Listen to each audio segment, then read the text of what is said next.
Hello everyone and welcome back to my channel. If you are new here, hi, my name is Monica. I like to post anti-MLMs, that's anti-multi-level marketing, life, and some true crime content here on this channel. So if any of that interests you, make sure to hit that subscribe button. I would love for you to stick around. In today's video, I am bringing you part 2 of my NXIVM series. So of course, just as a disclaimer, this video is for entertainment purposes only, just my opinions. All of my sources will be linked in the description box below. I do highly encourage everyone to do their own research, and I am no expert by any means, so just wanted to throw that out there. Along with that, because we are discussing NXIVM, just proceed with caution because sometimes there might be things discussing NXIVM that might not be suitable for all viewers. But in part 1, we did a little bit of a brief breakdown of NXIVM along with going over a very small amount of key players that you hear very commonly associated with NXIVM. There are plenty more which we are going to discuss as we go through this entire series, but I wanted to introduce those people first because they do get brought up a lot. In this part, we're going to do a bigger dive into NXIVM along with talking about their sash color ranking system and a 12-point mission statement that I was able to find online as well. So without further ado, let's just hop right in. The year was 1998. Keith and Nancy Salzman decided to start an MLM company. This wasn't Keith's first rodeo with starting a multi-level marketing company though. Although the previous ones were shut down or accused of being pyramid schemes, he just didn't really have the greatest track record. This new MLM was Executive Success Programs. These programs were supposed to be for personal development.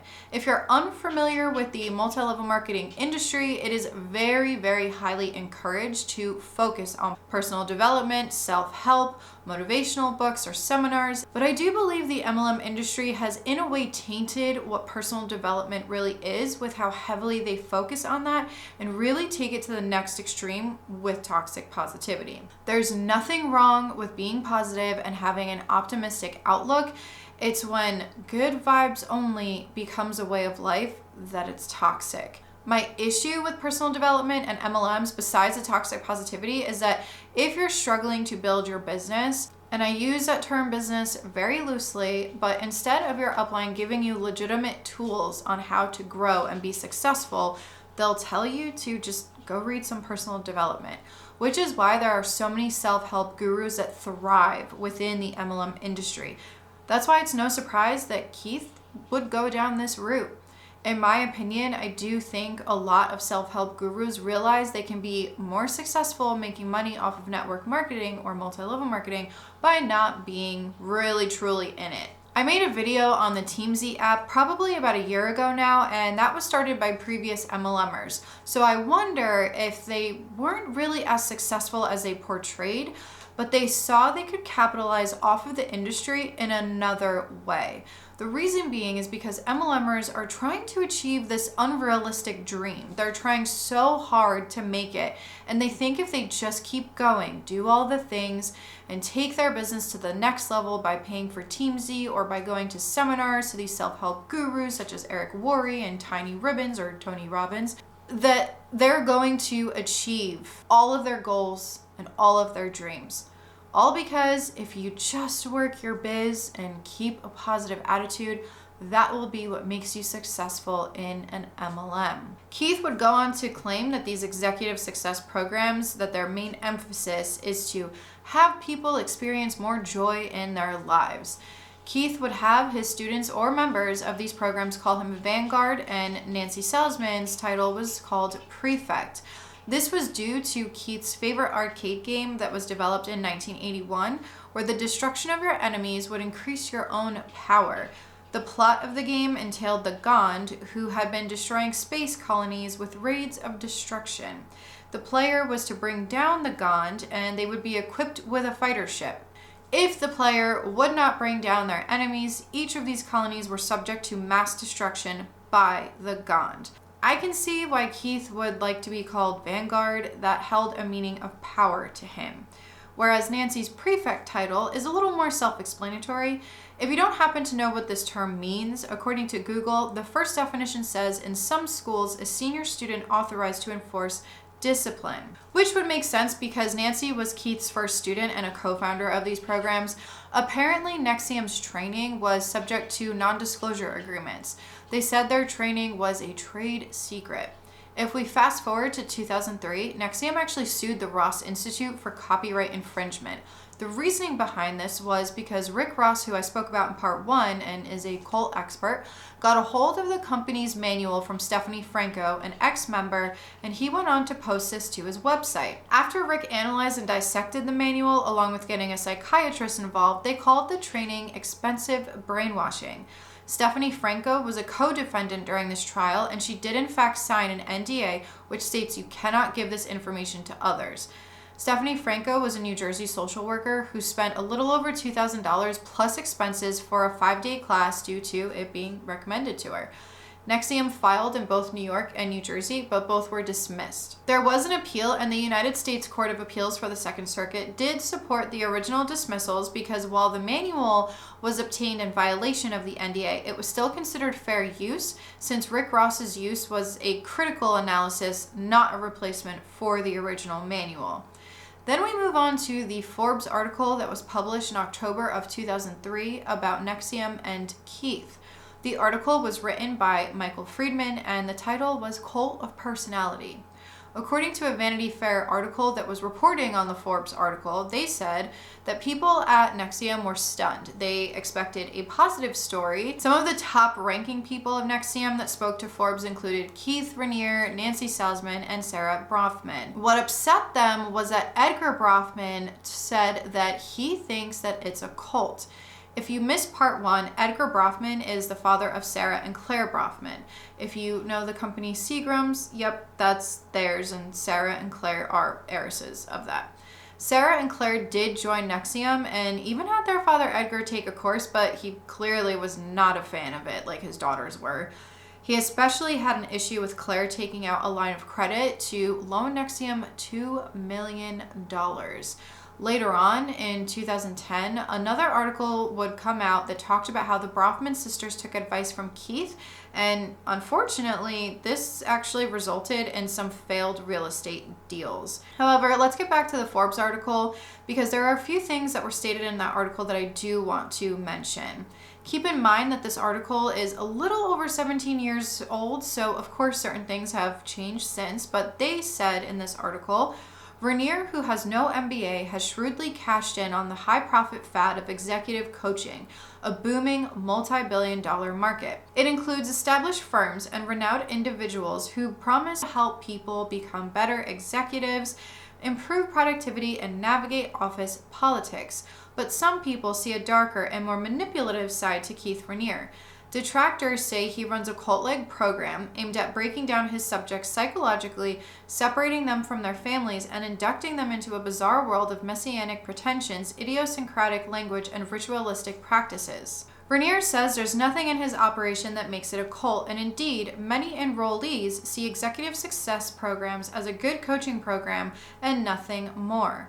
Enron's Stephen Cooper put himself in this category, yet Raniere is an unlikely mentor to the wealthy and well-connected. A decade ago, he ran an alleged pyramid scheme that collapsed after signing up at least 250,000 customers and bringing in more than $33 million a year.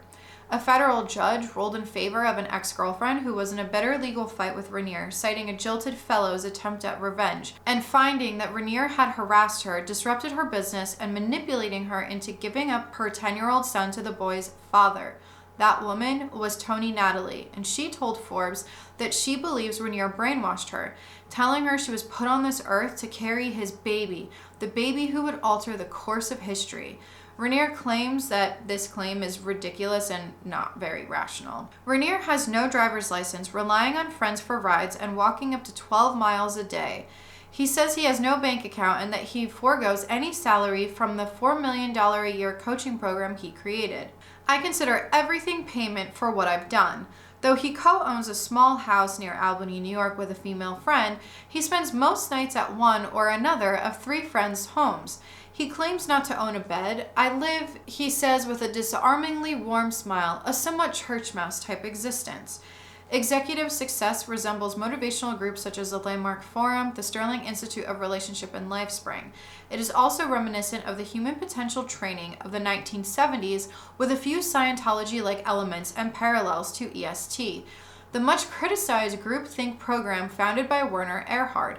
Unlike EST, which famously discouraged students from using the bathroom during sessions, Executive Success offers plenty of breaks. Students pay up to $10,000 for 5 days of lectures and intense emotional probing in daily 13-hour cram sessions. They remove their shoes for class, learn obscure handshakes, and wear patented colored sashes in dozens of different variations that signify rank in the organization. When a higher-ranking student enters a room, they must stand to show respect. They are taught to bow to one another and to the vanguard. When he makes a rare appearance, Elvis-like, students rush up to him. Some ex-clients say they have seen him greet each woman with a kiss on the mouth, although Rainier denies this. Keith spoke very highly of himself, and I truly think he had one of the biggest egos, in my opinion. If you remember from part 1, I spoke about how he had a lower GPA when he graduated, but he was part of the Mega Society. In this very same article, they wrote about how Keith claims he spoke in full sentences by the time he was 1, and he taught himself high school math in 19 hours when he was 12 and 13.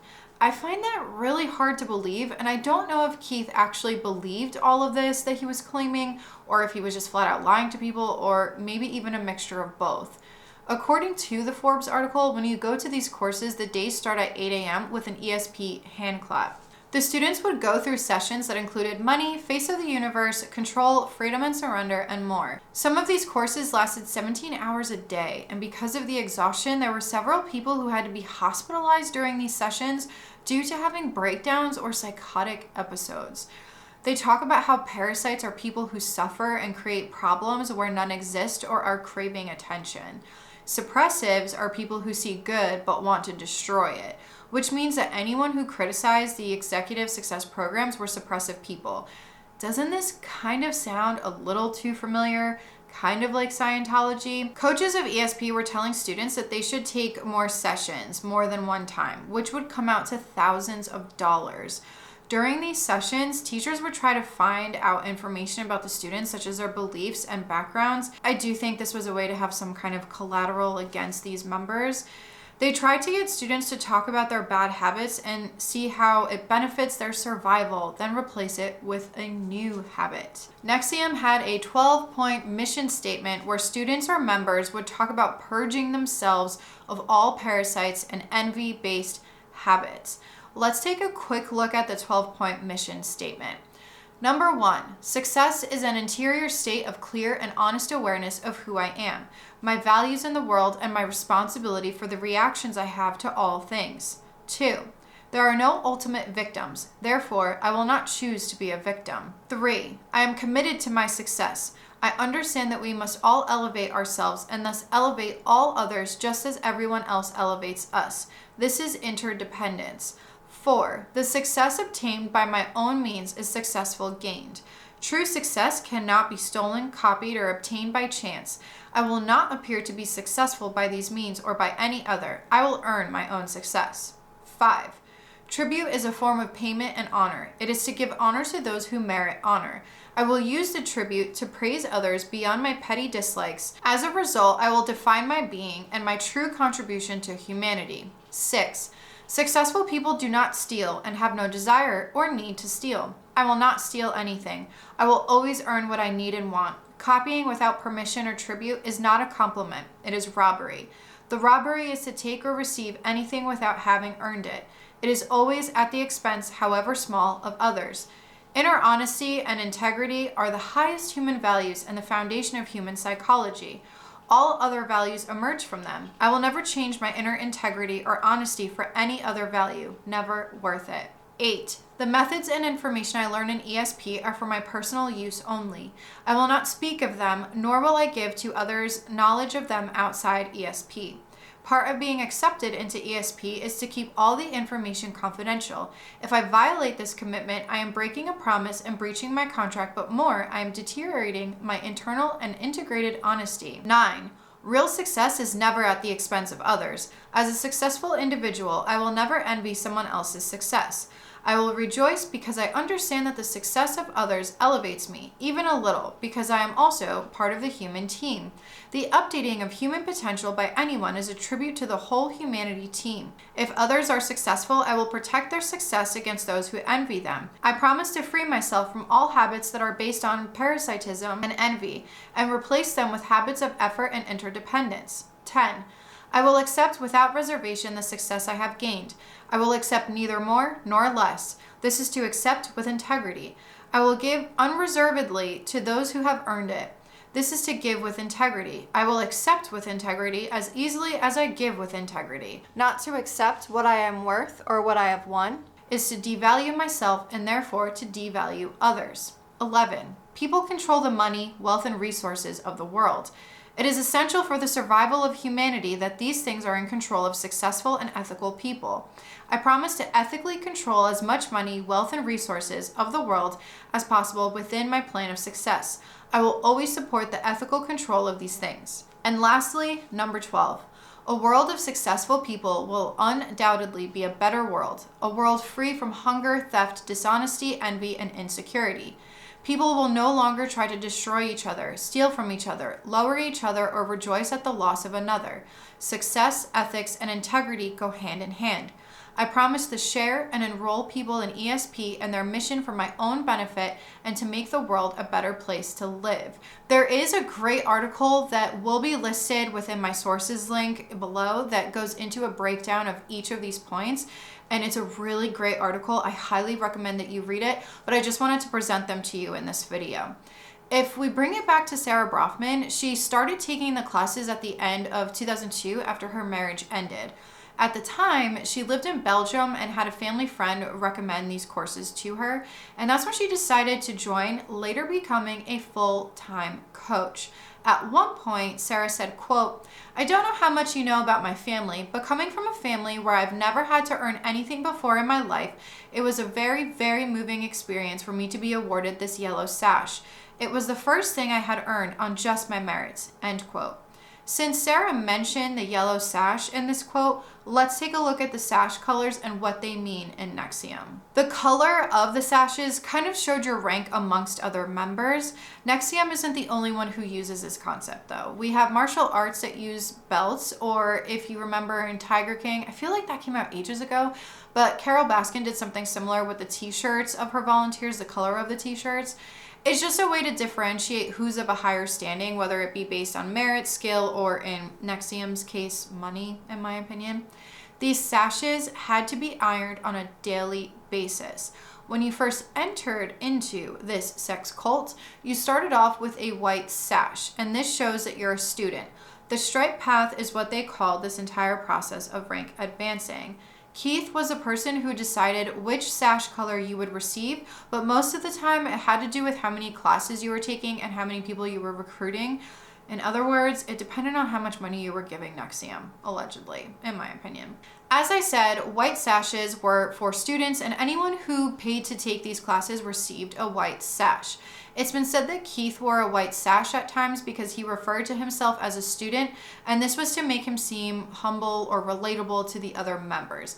In my opinion, it was just him manipulating his members even more without them even realizing it. I'm not saying that having a leader, whether it be at work, a group, or whatever else you want to use in this example, that thinks of themselves on the same level of everyone else as manipulative. In most cases, I would say that this was almost a sign of respect for the people who weren't at the same level as these higher ups, or just a way to kind of be humble or anything like that. But in this case, I think it was just a manipulative tactic on Keith's end. At the same time, at one point he said that he represented all colors, but appearing white to the naked eye. It's really just smoke and mirrors. These white scarves cost $2,000. And according to Frank Parlato, who was NXIVM's publicist that later left the group and testified at the NXIVM trial, said that Keith would waive the $2,000 fee for slender and attractive women. It's been said that there have been most likely more than 15,000 white ranks. White ranks would learn how to recite praises to Keith and how to bow before him and learn the secret handshake. In between rank advancing to a different colored scarf, some would receive stripes on their scarves as a way to symbolize that they had advanced, just not to the next rank. Each stripe cost more money, of course. Yellow. A yellow sash signified you becoming a coach. These coaches worked for free. It's been said that pretty women would get to the yellow sash rank fairly quickly after going to Keith's library, so we can only speculate what went on behind closed doors. There have been approximately 1,000 to 1,500 members who had received a yellow sash over the span of 20 years. In order to get to a yellow sash, you would have to spend at least $25,000 plus annual fees, and each additional stripe, which there were 4, costs another $50,000. Orange. If you received an orange sash, you were a proctor. At this rank, you received either a very low salary or commission for recruiting members, but you still had to put that money back into NXIVM. Clearly, this is textbook multi-level marketing. I'm not saying that every multi-level marketing company is going to turn into or is a sex cult, so please don't take that out of context. However, if we look at some people who don't have the same money as, let's say, Sarah and Claire Brofman because they're heiresses to a lot of money, or Allison Mack, who was an actress who had that kind of money. If we want to look at just everyday average people, putting that kind of money back into NXIVM is just a lot. It is a lot. So we need to keep that in mind, that it wasn't just famous people that were in this cult that were giving so much money. There were average everyday people within this cult as well. One article stated that they estimated that there have been several hundred orange sashed proctors. In order to receive one of these, you would have to spend at least $250,000, and each additional stripe cost about $100,000 or more. Claire Brofman received an orange sash with 4 stripes on it that cost her more than $100 million. I found one article that said Allison Mack was an orange sash with 1 stripe. What is so incredibly sad is the average income for being an orange sash was $35,000 annually. So again, if you weren't some famous rich person, you're putting a lot of money that you do not have back into NXIVM. Green. The next rank or sash color was a green sash. These were senior proctors. At this rank, you as a member would have invested around $1 million. There have been less than 20 green sashes. The average salary would be $90,000 and a possible promise of what one article called an avatar baby. Some notable green sash members are of the following: Lauren Salzman, who was green with 4 stripes, Loretta Garza Davila, green with 4 stripes, Sarah Brofman, green with 3 stripes, Sarah Edmondson, green. What's different about Sarah Edmondson is she has become very outspoken about NXIVM. She attended her first session in 2005, and she even opened for one of the ESPs in Vancouver in 2009. In January 2017, she says she was recruited into DOS by Lauren Salzman, and she became Lauren's slave. They made Sarah give them personal information as collateral, and about 2 months later, she was branded and decided to leave NXIVM shortly after that. But let's get back to some more notable green members. Alejandro Betancourt Ledesma, green with 3 stripes. Esther Carlson, green with 1 stripe. Emiliano Salinas Ocelli, green with 1 stripe. Omar Boone, green. Jimena Garza, green, and she got this after she got 6 women branded. Emiliano's sister, Cecilia Salinas, green, and Dawn Morrison, green. Blue. A blue sash meant you were a counselor within NXIVM, and these would cost you about $5 million. You would make a salary at this rank, but again, it wasn't nearly enough to cover what you were putting back into NXIVM. Your income at this rank would be $200,000, and one notable member was Edgar Boone. Purple. Once you hit the rank to receive a purple sash, this meant you were a senior counselor. This rank was incredibly hard to reach, and only 3 people ever reached this purple sash, which were Keith's girlfriends. 2 of these members are deceased and 1 left NXIVM. Barbara Jeske and Pam Kaffritz are the deceased women, and Tony Natalie is the one who left. We will go over Barbara and Pam in the next part of this series because I do think that they deserve a video all for them. So that is going to be in the next part. Gold.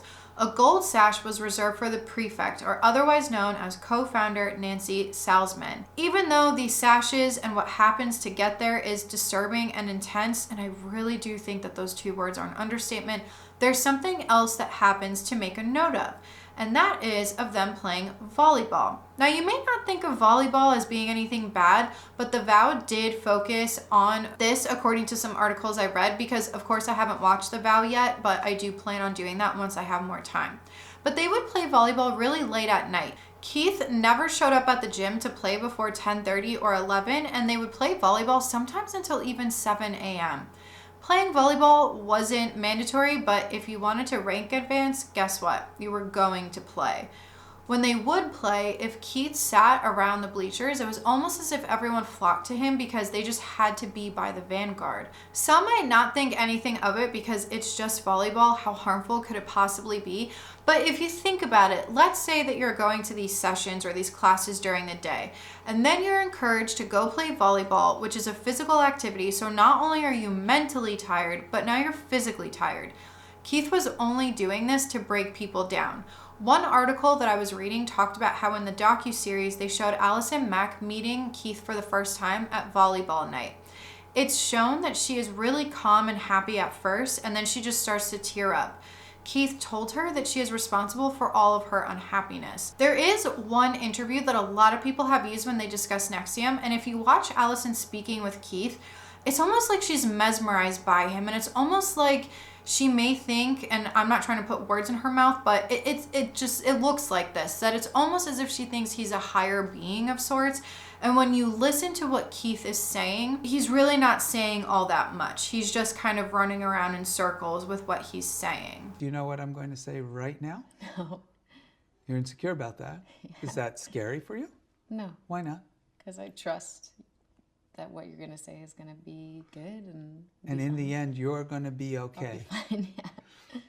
When we have insecurities, and this relates to vulnerability, where we think we may not be okay, then it becomes scary. See, it's not the insecurity that's the problem, it's the fear of the insecurity. It's hard for a person to be deeply authentic if they're inauthentic with themselves. And people who are inauthentic with themselves, the nature of being inauthentic with yourself is that you're blind to it. Otherwise, you'd be authentic with yourself and then you'd be sort of conning yourself on top of it. Right. But true self-inauthenticity is blindness. It's an incompletion. But with understanding this philosophically and opening these areas up, then what are the practices? What are the actual practical tools that allow you to, if you will, it's almost custom design. You might call it designer emotional states, designer emotional capacity, designer emotional transitions. Yeah. Not only how do you design them, but how do you practice them? That is where I'm going to end today's video. So that is the end of part 2. In the next video, I'm going to discuss mysterious disappearances and deaths that have happened within NXIVM, specifically the women that were in the inner circle known as DOS. And it is going to go over Barbara Jeske and Pam Kaffritz, how I discussed earlier. Then DOS is going to be spoken about in its own video. But yeah, you guys just let me know what you think so far in the comment section below. And of course, if I haven't put up part 1 yet, so I'm recording this before part 1 even goes up. But if there are any comments or anything, certain ones are probably going to be about things that I'm going to discuss in future videos. So, but I would love to hear what you guys have to say. So even if I haven't spoken about it yet, I would love to hear your comments about any of the topics really that are within NXIVM.